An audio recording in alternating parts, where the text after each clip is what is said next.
It's MistaJam on Capital Dance. I'm going to warn you right now, my Nottingham accent is about to get much stronger than it normally is on air because I am joined in the studio by one of my favourite artists, one of the artists that represents East Midlands to the fullest, an artist that we have supported right here on Capital Dance for as long as we've been able to. It gives me great pleasure to welcome to the Capital Dance studio the mighty Bru-C. Studio crew, make some noise! Hey up, hey up, hey up. Hey up, Duck, yeah? Hey up, mate. What are you saying, Jam? What's going on? I'm good, how are you? I'm doing very well, mate. It's a full circle thing right now, bro. I was just saying, obviously you've been doing the thing for Nottingham for a long time, and you know, you're part of my journey just as a listener, never mind as a musician. So salute back to you, man. Salute back to you. We've got to represent. We've just got to try and do our best. 100%, my bro. And hopefully one day we'll get our names in Market Square like Jake Bug did a few years ago. Yeah.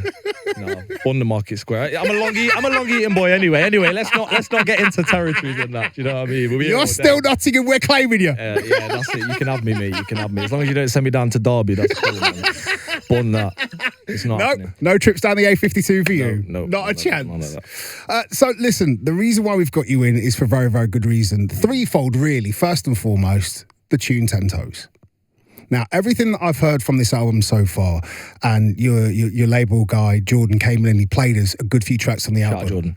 Listen, let me tell you something. You have put together a drum and bass album that the world needs. Oh, well, thank you, bro. But when I heard 10 Toes, ask him.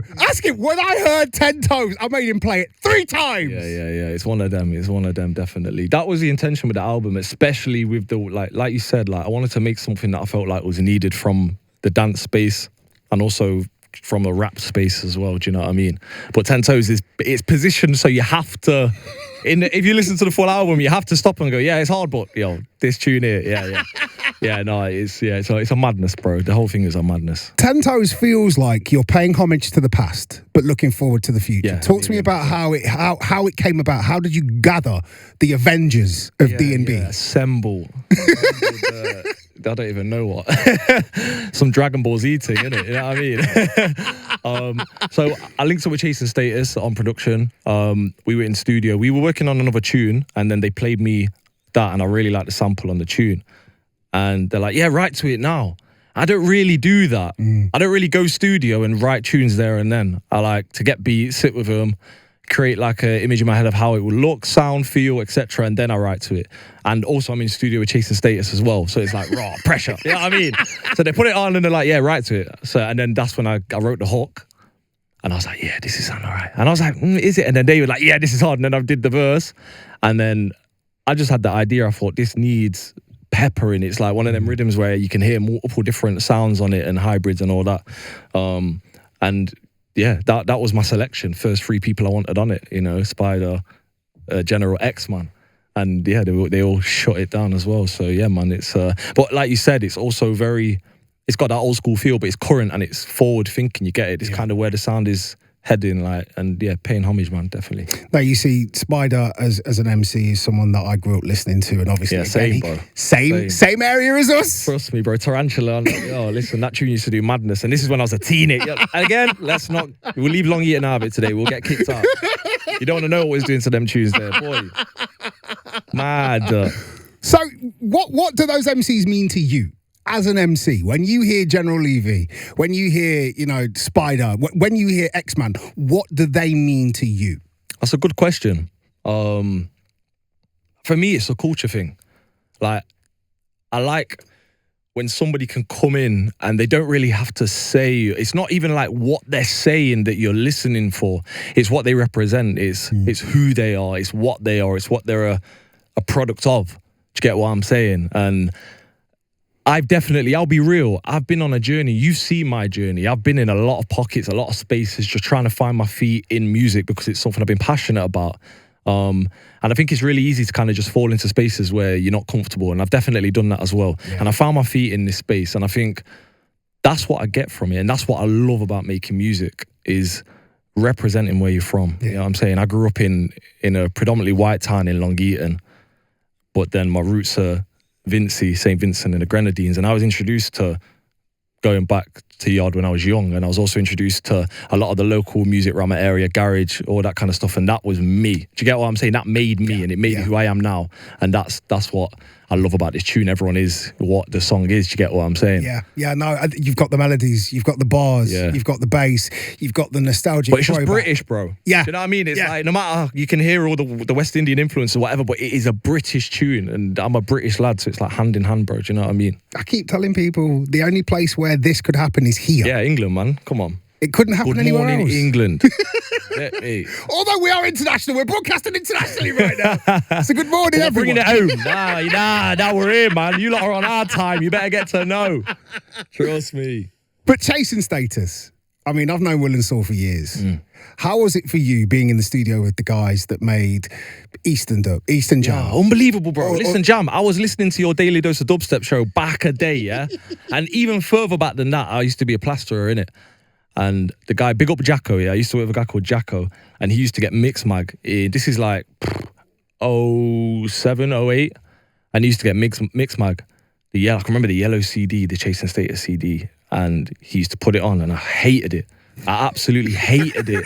I used to love grime and bassline, all this fast thing, it was just like, no, like, I just didn't understand it. And then it just started to grow me, and then dubstep hit. Do you get what I'm saying? Like say, then you came in and all that scene came in. So it was like, yeah, man, like, listen, it's crazy, bro. It's a full circle thing. And I think it's like, the most interesting thing for me is I'm always somebody that has looked at music and musicians as a wow thing. And, anybody in the early stages does that. I'm sure you've been in that. And then eventually it just becomes norm. Yeah. But also it kind of gets balanced out by normality. Yeah. And then it also gets balanced out by, I don't want to say rolling your eyes, but, when you've done the same thing for years and years and years, certain things you do get a bit sick of. Do you get what I'm saying? And I think working with these artists that I grew up listening to has been so refreshing to me to meet them and to know that they're just normal people. But also they've put me up and put me on. Do you get what I'm saying? Yeah. So it's just a nice all-round thing, bro. Do you get what I'm saying? Like, it's just been, positive, man, definitely. Family only. Family only, bro. That's it. 100%. Let's talk about the album. Yeah, let's do it. Let's talk about Family Only, because the thing that I love about the album, first and foremost, is you've made an album, bro. You've made an album. Yeah. Bassline Bru-C, the guy that I first heard. Further back than that. I first heard Bassline Bru-C. Okay. Yeah. You You've really made weren't an getting album. my emails then. That No, just I goes to wasn't. show. Where's the camera? Who's running the emails? Car. I was sending emails earlier than them. Anyway, Where did the music start for you? my sister brought a cassette home when I was 10 years old.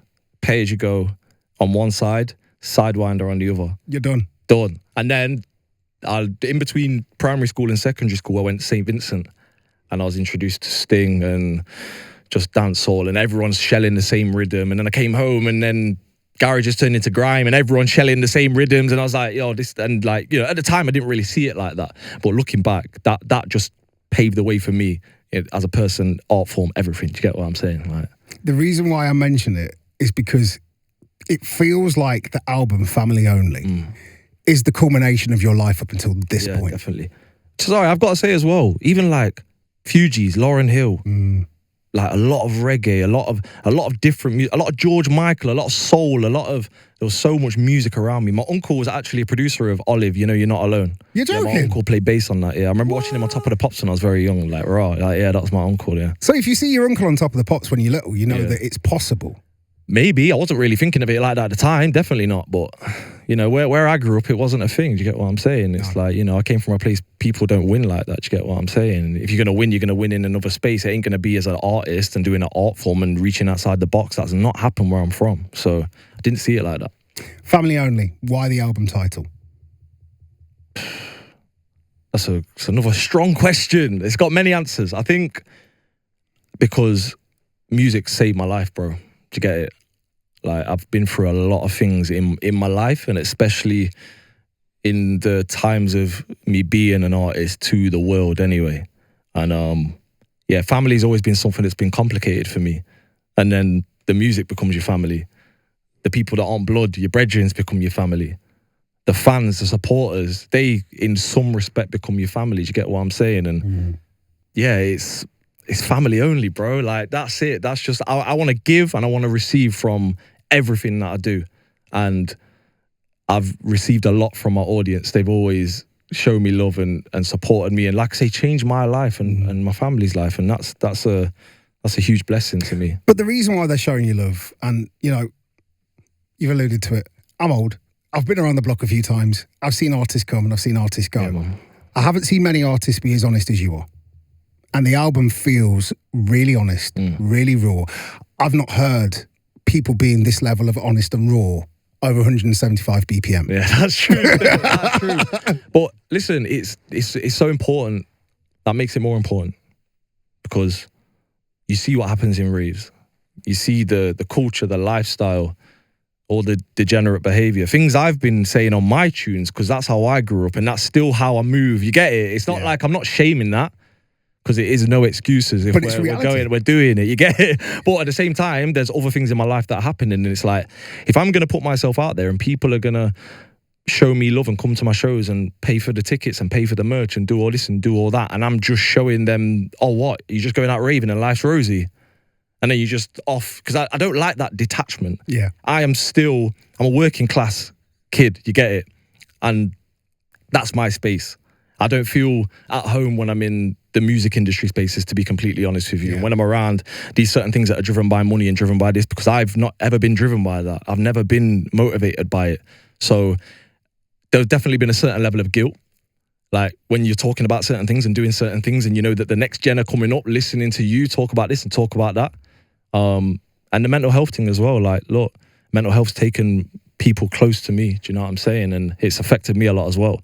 So if I can help people through my experience and the things that I've learned, happy days. See, this is the thing for me, is that I've always been very vocal about my mental health struggles. And sometimes it's really hard when you're in the position that we're in. It's really hard. Where we're entertainers, where, you know, we're so close to the music. Yeah. And, you know, the thing that really kind of links us is music saved my life. There have been times where I've not been able to do anything journey, but listen to a song and the song has pulled me up. You've created an album's worth of those songs that will pull other people up. Yeah. Is that important to you? It's everything to me, bro. It really is. Because so many times I've been in that place, in that darkness, so many times, bro. And it feels impossible when you see people that have been through it and then you see, in whatever format, whether it's somebody that you bump into on the street and they're doing well, or you see somebody do a post and it's a before and after, and you're thinking, that's never going to be me. Do you get what I'm saying? When you're in that dark hole and it feels like there's no way out. That's why it's important to me, because there's always a way out. And if I can help one person, like, on a chart, bro. Do you get what I'm saying? I'm really not here for that, bro. I'm here it's art, man. You get it? The pain is art and the art is pain. And yeah, man, people can make of it what they will. And I'm at peace with that. As long as it's doing what you just said, you get what I'm saying? We need this in the dance music space. Yeah. We need this in the dance music space because it doesn't exist in the dance music space right now. We need this. And the thing that I love is that you're crossing boundaries and you're crossing borders with your album. A Little Sounds on the album. Wretch 3-2's on the album. Talk to me about the collabs. How did you go about choosing the collabs?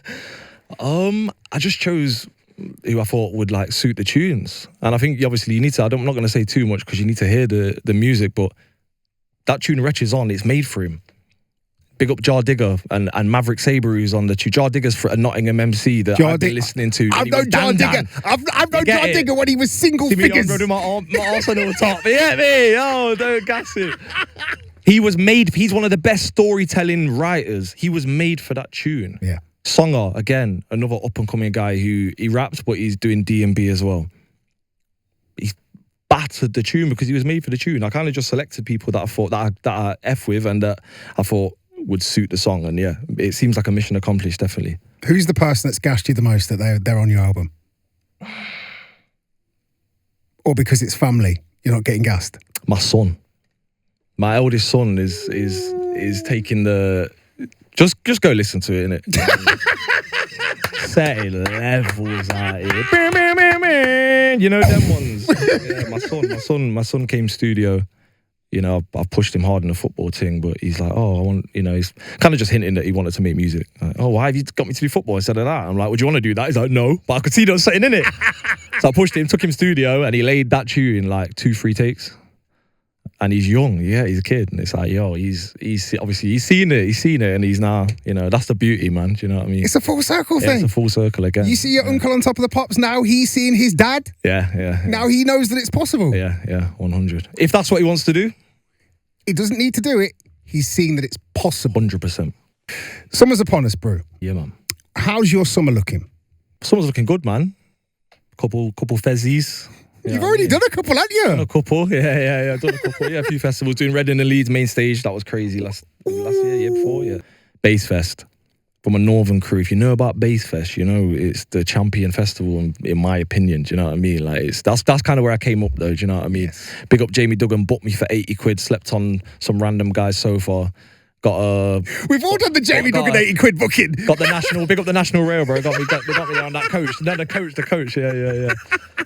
But yeah, no. Look, I'm kind of like, you know, I didn't mention before, but this album, because of personal things that have been going on, it's taken a lot longer than it wanted to, and even the process after completion has taken some time too. And I've been working on a lot in that time as well. So I'm just kind of just ready to just let things fly. And obviously the album's coming, I'll let it do its thing, don't get me wrong, but I've got a catalogue of bits that I'm... See, you're saying all the things that are making me the most excited. Yeah, man. Because I know that you're going to be turning up to shows and doing tracks that people haven't heard, seeing the response that it's getting, and then going, no, this is the next one. Yeah. That's been a while since I've done all that. Like I say, I think sometimes you can kind of get in a place where you get too tactical, but yeah, it's good to have the freedom as well, definitely. What, for anyone that hasn't seen you live, what does a Bru-C show consist of? What do you reckon, bro? Is a words, really. Like, it's just a mad thing. Yeah, man. It's just a madness, bro. Like. People that are transcribing this interview right now, that's spelled NYAAAA. H. Just come find out, innit? I'm an in the flesh person, man. I don't really want to sit here and sell it. Just it's actions over everything, mate. So just come see. The album's on its way. The album is going to take over the world. You've already said that you've been working on more music. What is left for you this year in terms of plans before now and the end of 2024? Bro, I'm not really a planner, you know. This is why I asked the question. I don't plan, bro. I just go. If I wake up and I feel a certain way, as long as I'm not hurting anybody or hurting myself, I'll just go, bro. Do you know what I mean? I think that's the best way to just be in flow, innit? Just be in flow state. And I've kind of found that now for the first time in a long time, where you're just comfortable with who you are and what you're doing in many areas in life. I don't think it's just about music. If anything, it's about those other areas first, innit? Do you get what I'm saying? Yeah. It's kind of, again, a full circle thing where you go and you start doing all these different things in your career to try and reach this peak or this mentality or this state that you want to be in, and then you kind of just realize, right, you know, it's not all about that. It's about all the other things. So, bro, I'm just living as Josh and as Bru-C. Do you know what I'm saying? Just living, bro. And long may it continue. Honestly, man, I can't tell you how.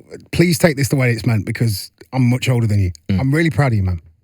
I'm really, really proud of you. I'm really proud of what you do and how you do it, how you carry yourself, how you perform, how you write. I'm really proud of the melodies that you craft and the hold that you have on people. It's family only. Family only.